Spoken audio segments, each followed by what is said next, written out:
तो साथियों, मैं DL लूणा मेरे YouTube चैनल स्टडी टाइम में आपका हार्दिक स्वागत करता हूं। हम हिंदी साहित्य का इतिहास और हिंदी व्याकरण के क्वेश्चनों का अध्ययन करेंगे और इसी क्रम की ये हमारी 38 नंबर की क्लास है।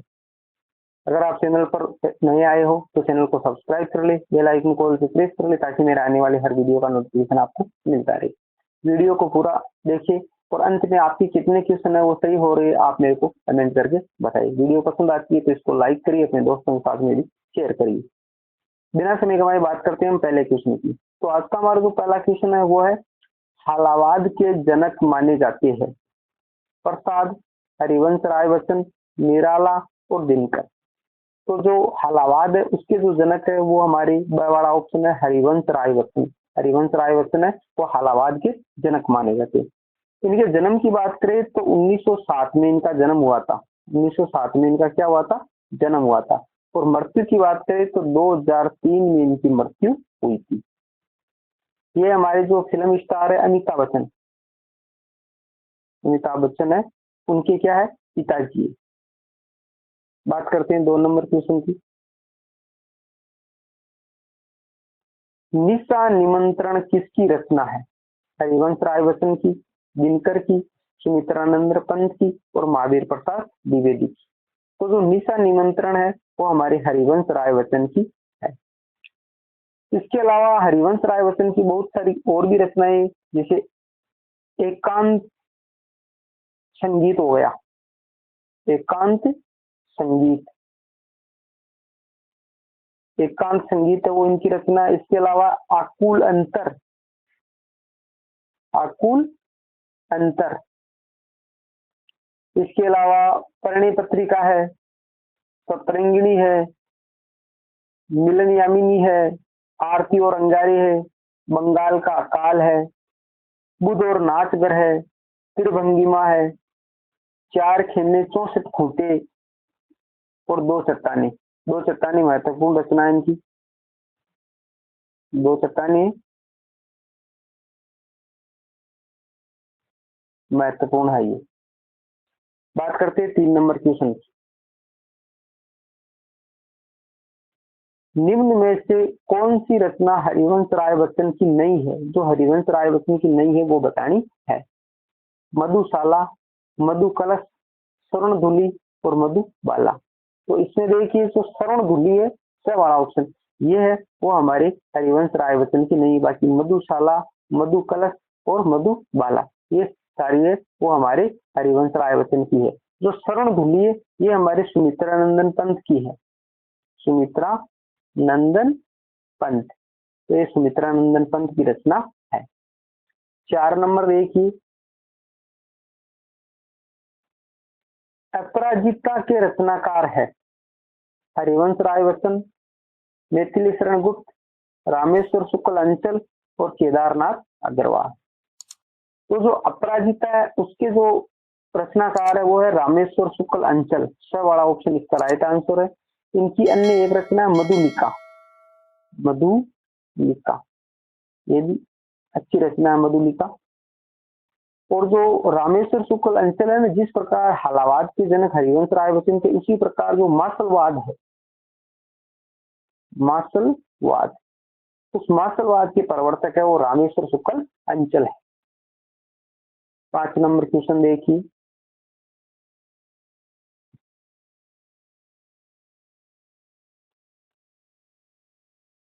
पांच नंबर क्वेश्चन है, प्रवासी के गीत किसकी रचना है? नरेंद्र शर्मा की, नागार्जुन की, रामविलास शर्मा की, त्रिलोचन शास्त्री। तो देखिए प्रवासी के गीत है वो नरेंद्र शर्मा की रचना है। ए वाला ऑप्शन इसका राइट आंसर है। आगे देखिए 6 नंबर क्वेश्चन, प्रगतिवाद का प्रारंभ है, यानी प्रगतिवाद का प्रारंभ हो वो कब से माना जाता है? ऑप्शन अगले पैराग्राफ में है। 1930, ब 1936, च 1940, द 1943।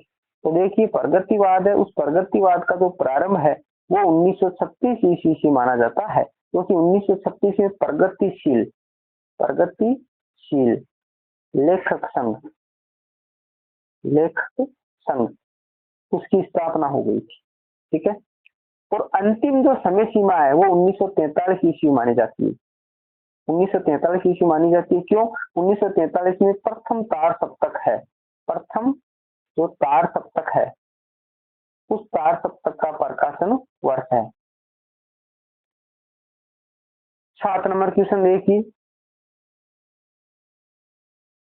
निम्न में से प्रगतिवादी कवि है, यानी प्रगतिवादी कवि है, इसको बताना है। केदारनाथ अग्रवाल, नागार्जुन, रामविलास शर्मा और ये सभी, यानी इनमें से कौन सा है वो जो प्रगतिवादी कवि है? तो देखिए केदारनाथ अग्रवाल, नागार्जुन और रामविलास शर्मा, चारों ये तीनों ही है वो क्या है?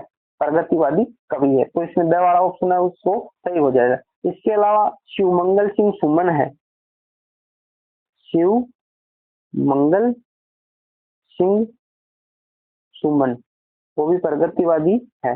डॉक्टर रागे राघव है, डॉक्टर रागे राघव, वो भी प्रगतिवादी है। और त्रिलोचन शास्त्री है, वो भी है हमारे त्रिलोचन शास्त्री। इसके अलावा 8 नंबर क्वेश्चन देखिए, 8 नंबर क्वेश्चन है, श्वानों को मिलता दूध वस्त्र, भूखे बालक अकुलाते हैं, माँ की छाती से चिपक के ठिठुर जाड़े की रात बिताते हैं, किस युग की कविता है? वह भारतेंदु युग की, वह द्विवेदी युग की, वह छायावादी युग की, वह प्रगतिवादी युग की। तो ये जो रचना है वो द वाला ऑप्शन है प्रगतिवादी युग की, यानी प्रगतिवादी जो रचना है उसके अंदर हमारे को ऐसी रचनाएं देखने को मिलती है। ये किसकी है? दिनकर की है, रामधारी सिंह दिनकर है, उनकी है ये। श्वानों को मिलता दूध वस्त्र, श्वानों का मतलब जो कुत्ते होते हैं, कुत्ते को दूध मिलता है, वस्त्र मिलता है, भूखे बालक अकुलाते, और जो इंसानी जो बालक है, बच्चे, वो भूख से कुल्ला रहे हैं, यानी कि वो मतलब जो शोषक वर्ग था, ठीक है, तो जो इनका जो शोषण हो रहा था उसके बारे में बात की गई। माँ की छाती से चिपक ठिठुर, यानी जो अपनी माँ है उसकी छाती से चिपके रहते, ठिठुर जाड़े की, जाड़े का मतलब होता है जो सर्दियों की रात होती है, जो ज्यादा सर्दी पड़ती है वो रात रात बिताते हैं। तो कहने का मतलब ये बहुत ही, जब इसको पढ़ते हैं तो एक मार्मिक सा दृश्य हमारे सामने आता है कि कितनी दयनीय स्थिति रही होगी, ठीक है। यानी भूखे हैं, उसके बाद में जो जाड़े की रात है वो अपनी माँ की छाती से चिपकी हुई है, ऐसी कंडीशन है इंसानों की, और जो कुत्ते हैं उन कुत्तों को दूध वस्त्र मिल रहा है। आगे देखिए 9 नंबर क्वेश्चन। 9 नंबर हमारा क्वेश्चन है, निम्न में से प्रगतिवादी युग की विशेषता नहीं है, यानी जो प्रगतिवादी युग की विशेषता नहीं है वो हमारे को बतानी है। अशोषितों की दीनता का चित्रण, वह शोषक वर्ग के प्रति घृणा, शायद धर्म और ईश्वर के प्रति नास्ता नहीं, यहाँ पर आस्था है, धर्म और ईश्वर के प्रति नास्तिकता है, ठीक है, नास्तिकता। विलासितापूर्ण काव्य, तो देखिए इसके अंदर जो 4 पॉइंट है, इसमें द वाला पॉइंट है वो हमारे प्रगतिवादी युग में देखने को नहीं मिलता है। ये हमारे विलासितापूर्ण जो काव्य है ये हमारे रीतिकाल में लिखा गया, रीतिकाल है, राजा महाराजाओं से संबंधित जो काव्य लिखा गया उसमें। तो ये प्रगतिवादी यानी शोषितों की दीनता का चित्रण, यानी अभी अभी ने जो लाइन पढ़ी थी, श्वानों को मिलता दूध वस्त्र, तो वो शोषितों से संबंधित है। शोषक वर्ग के प्रति घृणा, यानी जो शोषक वर्ग है उसके प्रति लोगों के मन में घृणा का भाव था। और धर्म और ईश्वर के प्रति नास्तिकता, यानी धर्म और ईश्वर को वो नहीं मानते थे, उसमें उनका विश्वास है वो नहीं रहा था। इसके अलावा क्रांति की भावना है, ये भी इसकी विशेषता है, क्रांति की भावना, क्योंकि जब वो परेशान हो गए थे तो क्रांति उनके अंदर पैदा हो रही थी कि वो लड़ाई करे, उनका विरोध करे। नारी चित्रण, नारी चित्रण यानी नारी को वो एक अच्छे रूप में प्रदर्शित किया, जिस प्रकार रीतिकाल में भोग की वस्तु समझा था उस प्रकार का दृश्य हमारे को प्रगतिवाद में देखने को नहीं मिलता है। सामाजिक जीवन का यथार्थ चित्रण, यानी जो सामाजिक जीवन है उसके अंदर जो हकीकत में क्या है, यथार्थ का मतलब होता है हकीकत, यथार्थ का मतलब जो हकीकत है, तो वो हकीकत क्या चल रहा है समाज में उसको उन्हें उजागर किया है कवियों ने, उसको सामने लाने की कोशिश की है। 10 नंबर देखिए, 10 नंबर क्वेश्चन है हमारा, एक मंथ थोड़ा इरेज कर लेते हैं। 10 नंबर क्वेश्चन है, गा कोकिल वर्षा पावक कण, नष्ट भ्रष्ट हो जीर्ण पुरातन। ये पंक्ति किस कवि की है? सुमित्रा नंदन पंत, रामेश्वर शुक्ल अंचल। दो ऑप्शन अगले पैराग्राफ में। तो हमारा जो आंसर है वो है वाला है, यानी ये पंक्ति है वो सुमित्रा नंदन पंत की, गा कोकिल वर्षा पावक कण, नष्ट भ्रष्ट हो जीर्ण पुरातन। तो ये पंक्ति है हमारे सुमित्रा नंदन पंत की। आगे देखिए, आगे हमारा जो 11 नंबर है, जो हमारी पारिभाषिक शब्दावली होती है, क्योंकि जो इंग्लिश के जो शब्द है उनकी हिंदी पूछी जाती है, या जो हिंदी में दे रखा उसकी इंग्लिश पूछी जाती है। तो थोड़ी इंग्लिश मेरी कमजोरी है, तो आप थोड़ा देख लेना, कोई मैं स्पेलिंग वो गलत बता दूं आपको, ठीक है, उसका जो सही उच्चारण ना हो तो अपने हिसाब से देख लेना। 11 है, अप्रोच शब्द का असंगत पारिभाषिक शब्द है, यानी अप्रोच जो शब्द है उसका जो असंगत है, यानी उसका सटीक नहीं है, वो हमारे को बताना है। उपमार्ग, दृष्टिकोण, सिफारिश और पहुंच। तो देखिए, ये अप्रोच है, उस अप्रोच का जो गलत है वो उपमार्ग है, ए वाला ऑप्शन है वो इसका अर्थ नहीं निकलता है। बाकी दृष्टिकोण भी, अप्रोच का मतलब दृष्टिकोण भी होता है, अप्रोच का मतलब सिफारिश भी होता है, और अप्रोच का मतलब पहुंच भी होता है। हम बोलते हैं कहीं अप्रोच लगाई क्या, तो वो अप्रोच शब्द है वो हमारी क्या है, सिफारिश करते हैं ना वो। 12 नंबर क्वेश्चन देखिए, प्रोमिसरी नोट के लिए समकक्ष हिंदी पारिभाषिक शब्द होगा? वादा पत्र, प्रतिज्ञा पत्र, वचन पत्र और शपथ पत्र। तो प्रोमिसरी नोट का मतलब होता है वचन पत्र, स वाला ऑप्शन है इसका राइट आंसर है। 13 नंबर क्वेश्चन देखिए, सुपरसाइड का हिंदी पारिभाषिक है, या सुपर सेड हो सकता है, सुपर साइड हो सकता है, आप देख लेना। अधिगमन करना, अधिक्रमण करना, अतिक्रमण करना और अधिग्रहण करना। तो देखिए इसके अंदर ब वाला ऑप्शन है अधिक्रमण करना, अधिक्रमण करना, ब वाला ऑप्शन इसका राइट आंसर है। 14 नंबर क्वेश्चन देखिए,